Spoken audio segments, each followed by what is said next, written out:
ఢిల్లీలో స్టూడెంట్స్ కోసం ప్రొటెస్ట్ జరుగుతుంది. అవునవును. అయితే దాన్ని కొంతమంది ఒక సినిమాకి అనుపాదిస్తున్నారనమాట.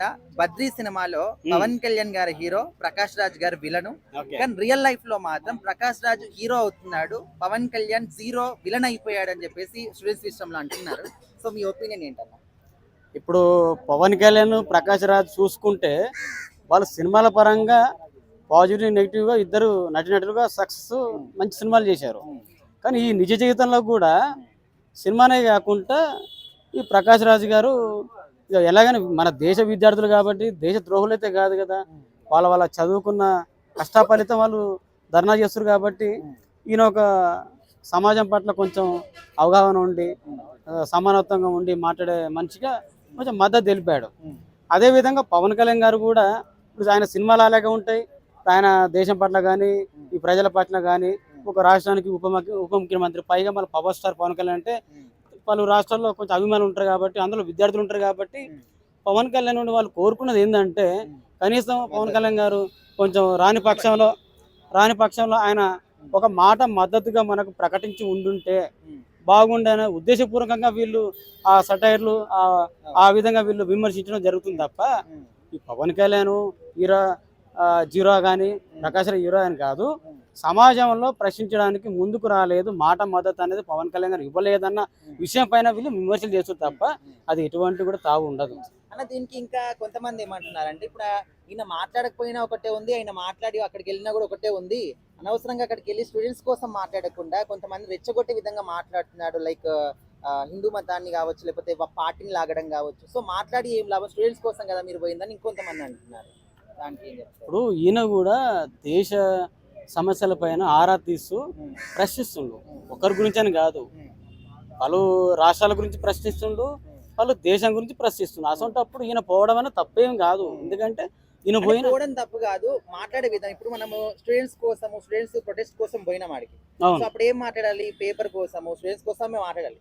అక్కడ హిందూ మతం మధ్యలోకి ఎందుకు వచ్చింది, పార్టీని మధ్యలోకి ఎందుకు లాగారు, ఇది అడుగుతున్నారు అన్నమాట. దానికి ఏం చెప్తారు? ఇప్పుడు బీజేపీ అంటేనో కొంతమంది ఏమంటున్నారంటే బీజేపీ అంటే మత పార్టీ, బీజేపీ అనేది మత పార్టీ వాస్తవానికి అందరు తెలిసిందే. ఇప్పుడు పార్టీ అన్నాక ప్రతిపక్షం ఉంది, ఇప్పుడు ప్రశ్నించే వాళ్ళు ఉన్నారు. ఎవరో ఒకరు అని అన్నట్టుగా వీళ్ళు కూడా అన్నారు అనుకో, అది తప్పే. దేవుడు అనేవాడు దేవుడే, కాకపోతే పార్టీకి దేవుడికి సంబంధం లేదు ఇక్కడ.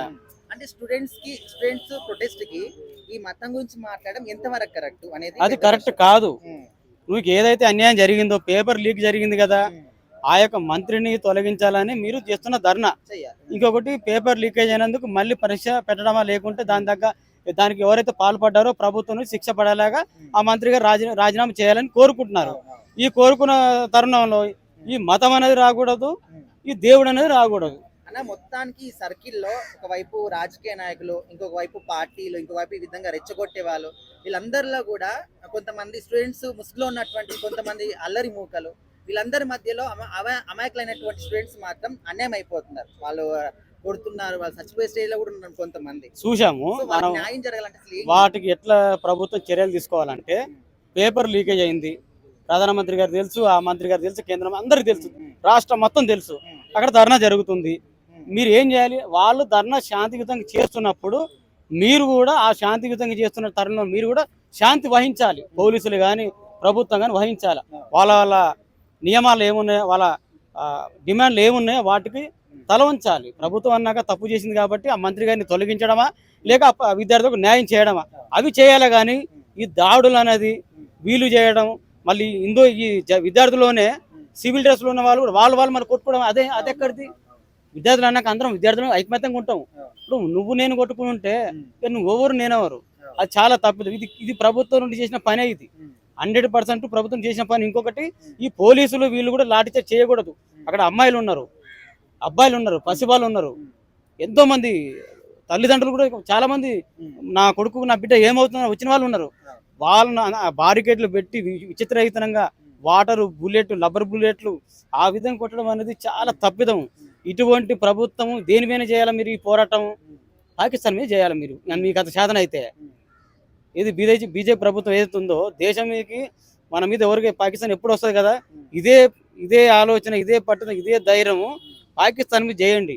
ఇప్పుడు ప్రశ్నిస్తే మీరేమంటారు? దేశద్రోహులు, ప్రశ్నిస్తే టెర్రరిస్టులు, ప్రశ్నిస్తే ఉగ్రవాదులు.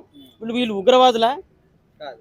వీళ్ళను ఉగ్రవాదుల కంటే, టెర్రరిస్టుల కంటే, వాళ్ళకంటే దారుణంగా, పాకిస్తాన్ కంటే దారుణంగా వీళ్ళని కొట్టిరు. ఏం ఊహించుకొని కొట్టిరు? ఏంది ఇది అన్యాయం కాదా? అంటే మీరు అలా ఊహించుకొని కొట్టిరు కాబట్టి వీళ్ళు దేశ ప్రజలు, దేశ నాయకులు, దేశ విద్యార్థులు మీరు ఆలోచన లేదు. మీరు అట్లా ఆ విధంగా దాడులు చేయడం ఎంతవరకు కరెక్ట్? ప్రభుత్వానికి అడుగుతున్నాం, ప్రధానమంత్రి గారికి అడుగుతున్నాం. నీకంత తెలిసినప్పుడు, ధర్నా జరుగుతున్నప్పుడు దాన్ని శాంతియుతంగా దాన్ని సంలాయించుకొని మాట్లాడుకొని హామీలు ఇచ్చి దాన్ని నెరవేర్చాలా ప్రభుత్వం అనేది చేపట్టినప్పుడు. అంతేగాని ఈ దాడులు అనేది చేయడం అనేది చాలా తప్పు. అది ఎవరితో అలర విద్యార్థులు ధర్నాకు ముందుకు వస్తారు, ధర్నాక ముందుకు వస్తారు. పోలీసులు దాడి చేశారు.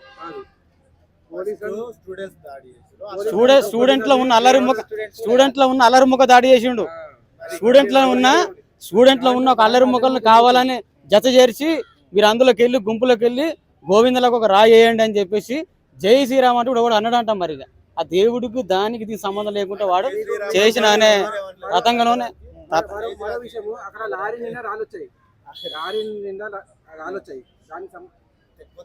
వీళ్ళు రాళ్ళు తెచ్చుకుంటారా? వీళ్ళు రాళ్ళు తెచ్చుకున్నంత పని చేసిండ్రంటారా? పోలీసు వాళ్ళు లాఠీలు, కర్రలు అంటే సహజంగా తెచ్చుకునే ఉండేటి. ఈ రాళ్ళు ఎక్కడికి వెళ్ళి వచ్చినాయి? ఇదంతా ప్లాన్ బి అండి.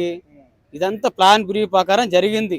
ఇది చాలా అమాయకుల విద్యార్థుల పైన మొత్తానికి దీన్ని రాజకీయం చేశారు. మళ్ళీ దీన్ని పేపర్ లీక్ పక్కన పెట్టి ప్రతిపక్ష కాంగ్రెస్ పైన రుద్దిరు, కాంగ్రెస్ పార్టీ పైన రుద్దిరు, ఇటు ప్రకాష్ రాజ్ పైన రుద్దిరు, ఇక్కడ జై శ్రీరామ్ అని వాని మీద రుద్దిరు. మొత్తానికి 3 తతంగాలు ప్లాన్ పెట్టుకొని ఈ పేపర్ లీకేజ్ పక్కన పెట్టి ఆ మంత్రిని రాజీనామా చేయకుండా ఇదంతా తప్పు పట్టించారు. ఇది ప్లాన్. ఇప్పుడు ప్రకాష్ రాజ్ వ్యక్తి ఏంటంటే ఆయన దేవుడిని నమ్మడు, దయ్యం నమ్మడు. పైగా ఏంటంటే ఆయనకి పోల్చేంత అవసరం లేదు. ఇప్పుడు సినిమా ప్రకారం చూసుకుంటే ఆయన సినిమా స్టార్ అయినా, పైగా మన ఆంధ్రప్రదేశ్ డిప్యూటీ సీఎం పవన్ కళ్యాణ్ గారు. ఇప్పుడు ప్రకాష్ రాజ్ అనే వ్యక్తి ఏంటంటే ఏదో చేద్దాం అనుకుంటాడు, ఏమీ చేయలేడు. ఇప్పుడు ఆయన అక్కడికి వెళ్ళి ఇవ్వాలనుకుంటే ఆయన ఇచ్చుకోవచ్చు, ఎందుకంటే ఈయన ప్రాబ్లమ్స్ ఈయన చెయ్యిపోయి ప్రాబ్లమ్స్ ఉన్నారన్నమాట. అలాగని చెప్పేసి లెగిసి ఆయన వెళ్ళలేడు కదా. కాబట్టి ఏంటంటే ఇప్పుడు ఒక మనిషి లెగిసి వెళ్ళి చేసి అనుకుంటే ఏమైనా చేయగలడు. ఇప్పుడు మొన్నే పవన్ కళ్యాణ్ గారు నిరంజన్ అని చెప్పేసి పరిగెట్టి వెళ్ళాడు. ఆయనకి ఏదో పాపం చనిపోయిన అబ్బాయి దగ్గరికి వెళ్ళి ఏదో కొంచెం మంచి మాటలు చెప్పాడు, ఏదో క్లారిఫికేషన్ అన్ని చేశాడు, వచ్చేసాడు. అది ఎలా వెళ్ళిపోతారు భయ్య? అది అలా అవ్వడానికి సీన్ లేదు. ఎందుకంటే ఆయన డిప్యూటీ సీఎం అంటే ఆంధ్రప్రదేశ్కి, తెలంగాణకి వెళ్ళే అవకాశం ఏముంది? అవసరం లేదు. ఎందుకంటే అభిమానం ప్రకారంగా వెళ్ళాడు. పార్టీ పెడతాడు అనుకుంటుంది. పార్టీ అది ఎప్పుడే పెట్టాడు. పార్టీ ఇప్పుడే కదా, తెలంగాణ అది ఎప్పుడే పెట్టాడు. అలాగే ఒకటి అవ్వకముందు మొత్తం తిరిగాలి కదా, ఎందుకు తిరగలేదు? అక్కడ ఎందుకు వెళ్ళాడు? అక్కడ డిప్యూటీ సీఎం ఎందుకు అయ్యాడు? అక్కడ ఎంత పోరాడాడు వైసీపీల మీద, ఎంతో అవమానాలు పడ్డి ఎన్నెన్నో. కొంచెం అందరూ ప్రతి ఓడు ప్రతి మంత్రి కూడా ఈయన మీద లేని మాటలే, ప్రతి ఒక్కరు ఈయన మాట్లాడి ఈయన కింద పరిచి ఈయన తొక్కేలు చూసారు ఎంతో మంది. ఆ చివరికి జనసేన పార్టీకి ఒకే ఒక ఎమ్మెల్యే వచ్చే రాజ్యంలో ఆయన కూడా లాగేసుకున్నారు వైసీపీ వాళ్ళు. కాకపోతే ఏంటంటే ఈయన చేయలేకుండా ఏమైనా చేయగలరు. కాకపోతే ఈయన అవ్వలేదు. క్షణం ఏంటంటే ఆయనకు హెల్త్ బాగాలేదు, ఆయన బెడ్ మీద పడుకున్నారు. అంటే ఇప్పుడు అక్కడికి పోయే అవకాశం లేకపోయినప్పటికీ ఇప్పుడు ఫోన్ ఉంది, మీడియా ఉంది, కనీసం ఒక మాట అయినా కూడా ఎందుకు మాట్లాడట్లేదు? స్టూడెంట్స్ దేశవ్యాప్తంగా ఉన్నారు కదా, ఓన్లీ ఢిల్లీలోనే కాదు కదా, ఆంధ్రాలో కూడా ఉన్నారు కదా, వాళ్ళకి మద్దతు ఎందుకు ఇవ్వట్లేదు? ఎందుకంటే అన్న ఇప్పుడు పవన్ కళ్యాణ్ గారు ఏదో మీడియా ముందు మాట్లాడే వ్యక్తి ఆయన కాదు. జనాల్లో దూసుకుని వెళ్తాడు, దూసుకుని వెళ్ళే క్యారెక్టర్. బట్ ఏంటంటే ఇలాగ చిన్నగా వెళ్ళే అవకాశం ఆయన లేదు. బట్ ఆయనకి ఎంత ప్రాబ్లమ్స్ ఉందో ఎవరికో తెలుసు, మనం దూరి చూడలేదు కదా. ఆయనకున్న ప్రాబ్లమ్స్ ఆయనకు ఉంటది. కాబట్టి ఏంటంటే ప్రతిదీ మనం ఏదైతే చూపించలేము. ఆయనకున్న ప్రాబ్లం పెట్టి ఆయన అవ్వాలి, ఆ క్షణం చేయలేకపోయాడు అంతే. ఎందుకంటే ఇప్పుడు ఆయన బాగుంటే ప్రతి ఒక్కరు బాగుంటారు. వాళ్ళు ఎప్పుడో స్టూడెంట్ అది చెప్పింది, సార్ ఎలా ఉన్నారంటే బాగానే ఉంటారు, మీరు బాగుంటే అందరూ బాగుంటాం సార్, ఆయమే చెప్పింది. అంటే అంతా ఓకే కానీ జస్ట్ ఒక్క మాటనైనా, ఒక వీడియో అయినా మాట్లాడితే స్టూడెంట్స్ కూడా సపోర్ట్ చేసినట్టు ఉంటుంది కదా అని చెప్పేసి. ఇంకొకటి ఏంటంటే ఇప్పుడు ప్రకాష్ రాజ్ గారు, సో ఆయన దేవుడి నమ్మ ఏదైనా కానీ కావచ్చు, కానీ స్టూడెంట్స్ కోసం మాత్రం ఫైట్ చేస్తున్నాడని కొంతమంది అంటున్నారు, లేదా అక్కడికి వెళ్ళి రెచ్చగొడుతున్నారని కొంతమంది అంటున్నారు. రెచ్చగొడుతుండు ఆయన ఏంటంటే ఎవరు మద్దతు ఇస్తే ఆయన కాసే వస్తారు కలుపుతారన్నమాట. ఇలా చేయలేరు అంటే ఎవరు హెల్ప్ చేయట్లేదు, ఎవరు ఆయనకి సపోర్ట్ చేయట్లేదు. ఎందుకంటే ఈయన హిందూ ప్రకారంగా దూరం అయిపోయాడు. ఎందుకంటే చాలా మంది ఉన్నారు అలాగా. పైగా మన హిందూ గురించి మన పవన్ కళ్యాణ్ గారు కూడా చాలా సనాతన ధర్మం తిరుగుతున్నారు. అంటే ఎందుకంటే ప్రకాష్ రాజ్ గారు ఇందులోకి వచ్చేసి ఏమి చేసింది ఏమీ లేదు. ఎందుకంటే ఇప్పుడు ఆయన ఓన్లీ ఏంటంటే నేనేదో చేస్తున్నాను, నేనేదో పోతే నాకే విగ్రహాలు కడతారని చెప్పేసి ఏదో ఊహించుకుని ఏదో చేయాలనుకుంటుంటారు. అది తప్పించి ఇప్పుడు ఆయన చేసింది ఏమీ లేదు. ఏదో ఏదో గొప్ప కోసం పేరు కోసం అని తప్పించి అందులో ఆయన చేసి వల్ల ఏది సంబంధం లేదు అసలు. అంటే పవన్ కళ్యాణ్ గారు బీజేపీకి సపోర్ట్ చేస్తారు, మోదీ గారు మంచి ఫ్రెండ్ కాబట్టి ఆయన ఏం మాట్లాడట్లేదు అని చెప్పి అనుకుంటున్నారు జనాలు. సో మోడీ గారి గురించి ఆలోచించి సెంట్రల్లో ఇప్పుడు మోడీ గారి గవర్నమెంటే ఉంది కాబట్టి ఇక్కడ రిలేషన్ ఖరాబ్ అవుతుంది అని చెప్పి ఆయన రావట్లేరని చెప్పి అంటున్నారు మీరు. పవన్ కళ్యాణ్ గారు ఏంటంటే ముక్కు సుట్టు మనిషి, ఆయన ఎవ్వరి మాట వినరు. ఒకనొకప్పుడు వైజాగ్ ఎయిర్పోర్ట్ లో దిగినప్పుడు పెద్ద వర్షం పడుతుంది, వైసీపీ నుంచి ఎవ్వరికి భయపడకుండా ఒక కారు మీద కూర్చో మరిలేరన్నమాట. ముక్కు సూటు ఏదైనా సరే చెప్పింది చేస్తాడు. ఆయన రిలయన్స్ మనకి ఏంటంటే చుట్టారోగం కాదు, న్యాయం కావాలి. ఆ న్యాయం ప్రతి కుర్రోడు కూడా అతను న్యాయం ఏంటి ప్రతి ఒక్కరో తెలుసు. ఇప్పుడు మోడీ గీడ్ అని చెప్పి అందరూ ఏమీ లేదు, ఆయన ప్రధానమంత్రి, ఓకే ప్రతి ఒక్కరు రెస్పెక్ట్ ఇస్తారు, కానీ న్యాయం చేసినవాడు కదా మనం కోరుకునేది. ఇప్పుడు ఆయనలో న్యాయం ఉన్నదో అన్యాయం ఉన్నదో మనకు తెలియదు. పవన్ కళ్యాణ్ గారు ఏమంటే ఏదో చేశారంటే విధంగా ముక్సు చేసిపోతారంటే ఇందులో మోడీ గారు కలపాల్సిందో ఏమీ లేదు. ఒకవేళ కలుస్తారు బీజేపీలోని, అలాగని చెప్పేసి ప్రజలకు అన్యాయం చేయరు కదా. ఎందుకంటే మోడీ గారిని అడుగుతారు, నన్ను నమ్ముకునేంత మంది ఓట్లు వేస్తారు, నన్ను నమ్ముకునే మంది మాకు ఇలా చేస్తున్నారు, మీరు ఇలా చేస్తే మీరు పొద్దున్న ఎలా తలెత్తుకోవాలి ప్రజల ముందు, ఆయన ముఖం మీద అడుగుతారు మోడీ గారిని. ఆయన తెలుసు కదా, ప్రతి జనసైనికుడు ప్రతి వ్యక్తి తెలుసు. అవునండి, సేమ్ అలాగే జరుగుతుంది. ఇప్పుడు సిజేపీ కాక్రోచ్ జనతా పార్టీ లీడర్ ఉన్నాడు, మరి అలాగే ప్రకాష్ రాజు గారు కూడా ఉన్నారు. వాళ్ళు క్వశ్చన్ చేశారు, గవర్నమెంట్ క్వశ్చన్ చేశారు, బాగానే ఉంది. స్టూడెంట్స్ని రెచ్చగొట్టారు, తర్వాత ఎక్కడికి వెళ్ళారు? లాఠీ చార్జ్ జరిగినప్పుడు ఎక్కడున్నారు? ఇప్పుడు మన దేశానికి స్వాతంత్రం వచ్చింది అని అంటే మహాత్మా గాంధీ గారి వల్ల అని చెప్తాం. ఆయన జైలుకు వెళ్ళాడు, లాఠీ చార్జ్ దెబ్బలు తిన్నాడు కాబట్టి మనకు స్వాతంత్రం వచ్చింది. మరి వీళ్ళందరూ ఏం చేస్తున్నారు? రెచ్చగొడుతున్నారు. రెచ్చగొట్టిన తర్వాత మళ్ళీ ఎక్కడికి వెళ్ళిపోతున్నారు? ఒకరేమో హోటల్కి వెళ్ళి పడుకుంటాడు, ఇంకోటేమో ఇది షాపింగ్ మాల్కి వెళ్ళి బర్గర్లు తింటూ ఉంటారు. మరి ఇలా యూత్ని తప్పుదారి పట్టించడం కరెక్ట్ కాదనేది నా ఒపీనియన్. ఇప్పుడు కొంతమంది ఏమంటున్నారంటే, ఇప్పుడు ప్రకాష్ రాజ్ గారు సినిమాల్లో విలన్ గా చేస్తాడు కానీ రియల్ లైఫ్ లో హీరో అయిపోయాడు, స్టూడెంట్స్ కి సపోర్ట్ చేస్తున్నాడు. కొంతమంది సినిమాలో హీరో అని చెప్పుకుంటారు కానీ రియల్ లైఫ్ లో జీరో అయిపోతున్నారు, విలన్ అయిపోతున్నారు అంటున్నారు. దీని గురించి ఏం చెప్పాలి? దాని గురించి అంటే ఈ కాక్రోచ్ జనతా పార్టీ మీటింగ్ ఇక్కడ హైదరాబాద్లో కూడా జరిగింది. ఆ రోజు నేను వెళ్ళాలనుకున్నా, కాకపోతే అక్కడికి ప్రకాష్ రాజ్ కూడా వస్తున్నాడు అనేసరికి నేను వెళ్ళడానికి డ్రాప్ అయిపోయాను. ఎందుకంటే అక్కడ జరిగేదల్లా ఒకటే, ప్రకాష్ రాజ్ మాట్లాడేది ఏముంటుంది? హిందూ వ్యతిరేకం తప్ప ఆయన స్టూడెంట్ ముసుకేసుకుంటాడు అంతే.